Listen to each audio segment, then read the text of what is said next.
Hi guys, my name is Michael, and today I want us to focus on what we are calling a crime of passion. A crime of passion, because we are having a lot of problems, especially in young couples, whereby people are tending to take revenge.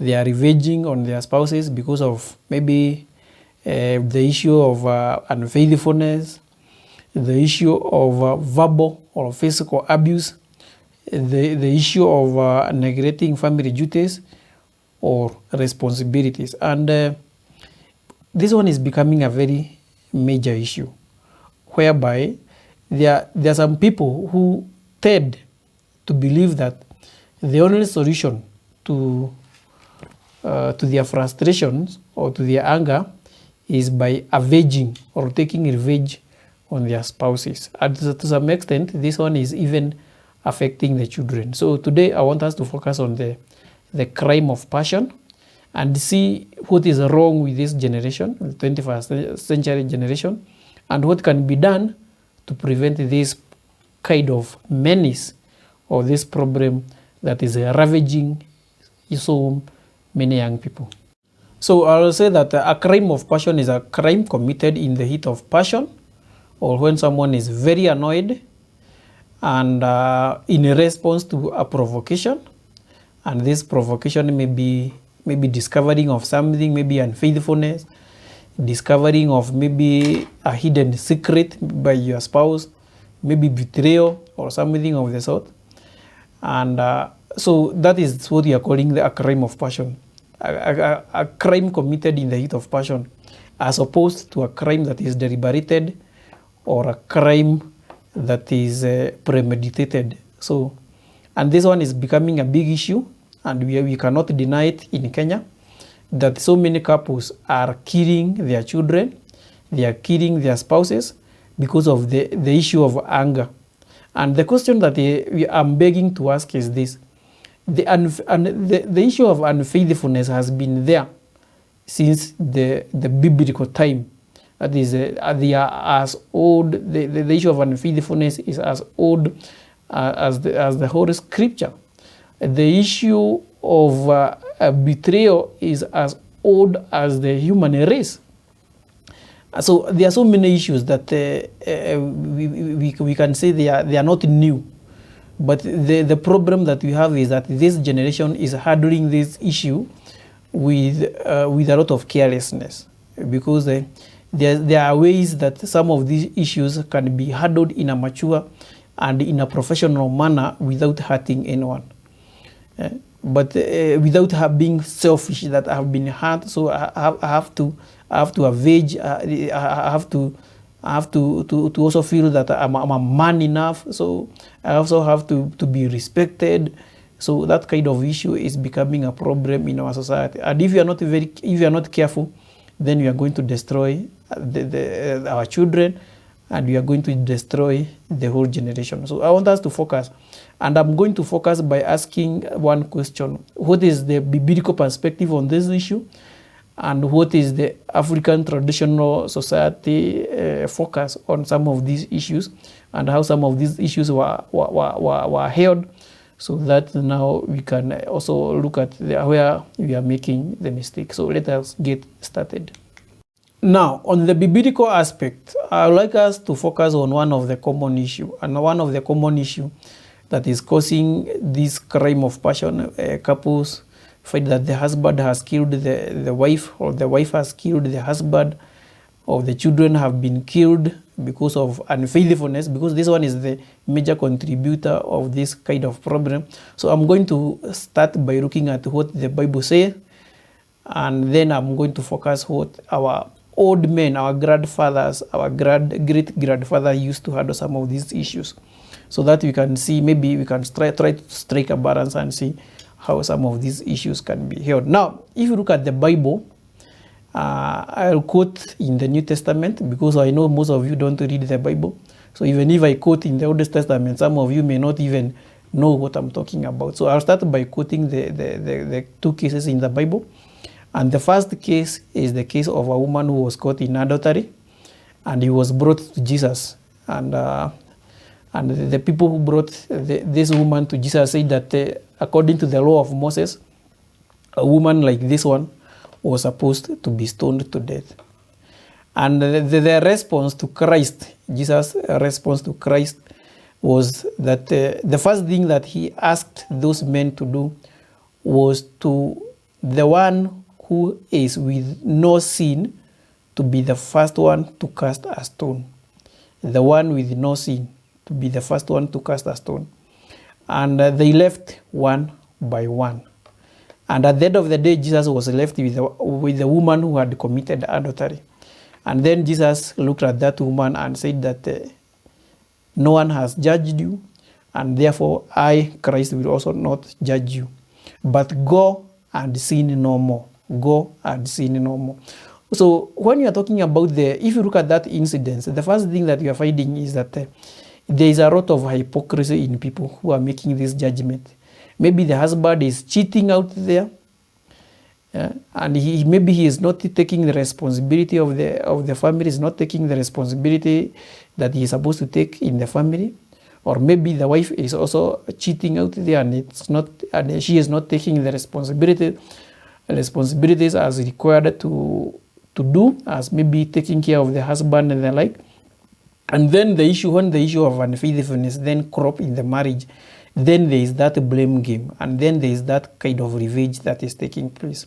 So that is the first thing. The first incident in the biblical perspective is that you, as the person who want to kill your wife, you want to kill your husband, you want to kill everybody because you have been wrong. Are you clean yourself? Can you stand and say you are holy, you are clean, you are pure? That is the first thing. So let us look at the second incident in the Bible concerning the issue of handling this case. Now, the second incident in the Bible is the incident whereby there are some people who came to Jesus and asked Jesus the question about divorce. And they said that according to the law of Moses, if the husband and the wife had a problem in their marriage, and maybe the husband felt that he could no longer continue staying with that wife, then the husband was supposed to write the divorce paper to the wife and divorce that woman. And then Jesus responded to that question by telling them that the only reason why Moses allowed people to divorce in the Old Testament is because people were too hard to teach. They were too hard to teach, and therefore Moses gave them the room to carry out divorce. But that was not the intention of God from the beginning. Then Jesus went ahead and said that the only reason that can make a man divorce his wife is when the wife is unfaithful. This means that the Bible has provided a solution to the issue of unfaithfulness. And because the Bible is a book of forgiveness and giving people a second chance, when you are wronged by your spouse, maybe your husband is unfaithful or your wife is unfaithful, then you have only two solutions. Either you forgive that woman and then focus on the future, or you can divorce that woman and then move on with your life. That one is allowed. You can either forgive that person and forget about it and move forward with your life, because the Bible is about forgiveness, or you can divorce that person and maybe look for another person. The problem that we have now is that instead of people following the instruction that has been given in the Bible, either about forgiveness or about divorcing the person who has wronged them, they are coming up with a third solution of killing. And this one is becoming a problem, because there is nowhere in the Bible whereby the Bible has prescribed that if your wife is unfaithful, you kill her, or if the husband is unfaithful, you kill him. And some people are even extending this one to killing children. Yes, you have seen a situation whereby the husband has been wronged by the wife, and the husband decided to kill the wife and the children or any other member of the family. The wife has been wronged by the husband, and the wife decided to take a law in her hand and kill the husband and the children, and this one is becoming a problem. So there is nowhere in the Bible that is quoted that if someone is unfaithful, you kill them. So when you are killing them, then that means that you are not only committing a crime of murder, but you are also disregarding the wisdom that has been prescribed by the Bible. So when you kill your husband, when you kill your children, when you kill your wife because of unfaithfulness, it means you have committed a double crime. First, you have now, I want us to look at what our forefathers were doing when they were faced with this problem of unfaithfulness in marriage, because the issue of unfaithfulness in marriage, the issue of cheating, is not a new thing in this world. And so I'm going to focus on three things. And the first thing was, in case of such an incident happened, or in case such an incident took place, then the couple or the offended person reported the matter to the elders, maybe to the parent, and then the parent would call the elders, and then the elders would sit down, call the husband or call the both couple, and then ask them the reason why they were cheating. And maybe if the wife was cheating, the wife is going to state her case. If the husband is the one who was cheating, the husband would state the case. Then the elders would listen on to both sides. Then they were able to give advice and warn the couple on the dangers of such behavior. So there was that kind of thing that was taking place, listening to both sides, looking at what the problem or the causing or what had caused that issue, and then the necessary advice would be given. The other thing was that there were also fines and penalties. For example, if someone was sleeping with another person's wife, that person was fined heavily, and this one helped to deter people from engaging in unfaithfulness or adultery. And that means that cheating was very expensive, was a very expensive affair. It is not like today whereby people can just cheat and go away with it. So it was a very expensive affair, and this one was helping to reduce the cases of cheating in marriage. And then in case there was something that was done which is indecent, maybe the wife had been beaten so badly by the husband, maybe there were some words that had been uttered, maybe there were some curses which had been uttered, maybe there was incidences of indecent act, or maybe something like incest, then there was cleansing. Cleansing was done, and some sacrifices were done. The couples were given advice, and they were given warning, and everything was restored to normal. But now the problem that we have nowadays is the absenteeism of these elders, or lack of involvement of these elders when people are dealing with these cases. And this one is the reason why these cases are becoming a problem, because the people who are handling these cases, they are handling them on their own way, without consulting the elders, without consulting their parents, and they are ending up hurting their children, hurting their couples.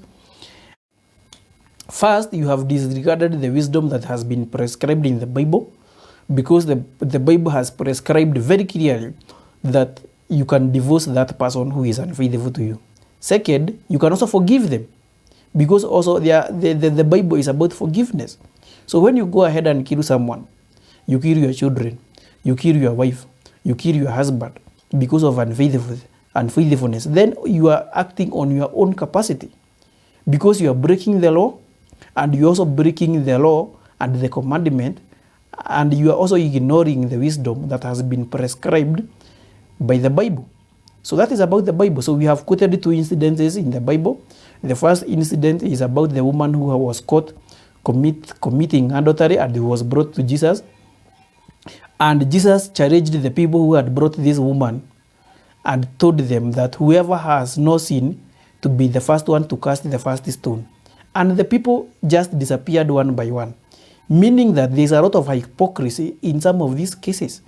Maybe you are not a good wife, and you are not a good husband, and then you are the first one to complain When there is a problem in the marriage, you are the first one to cast the stone when you are the problem in the family. So that is the first case of hypocrisy in marriage.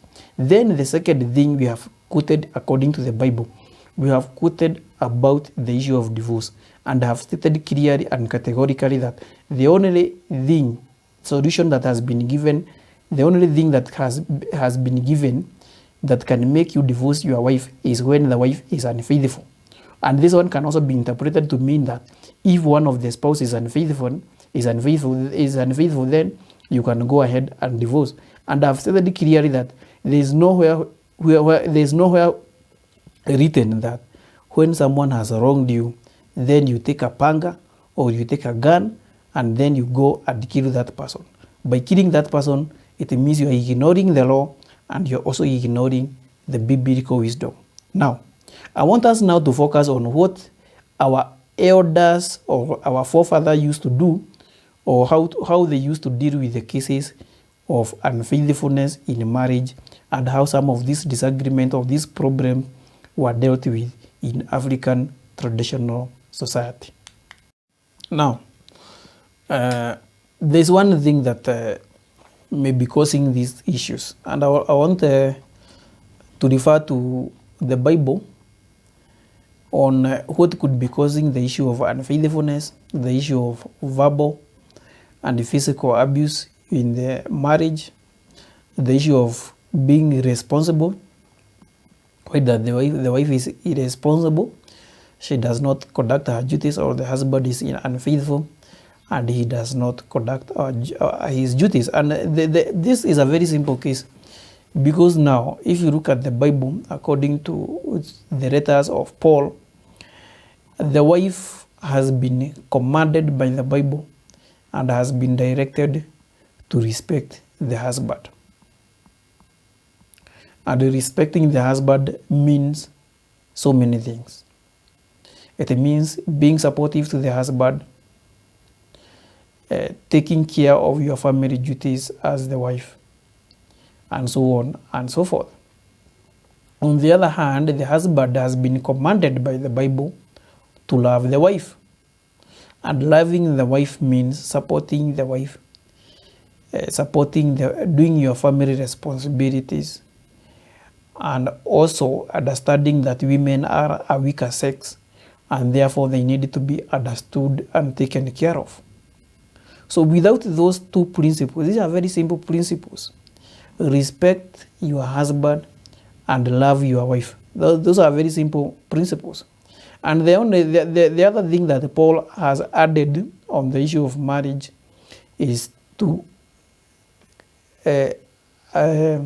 advise the couples that they are supposed to satisfy each other sexually.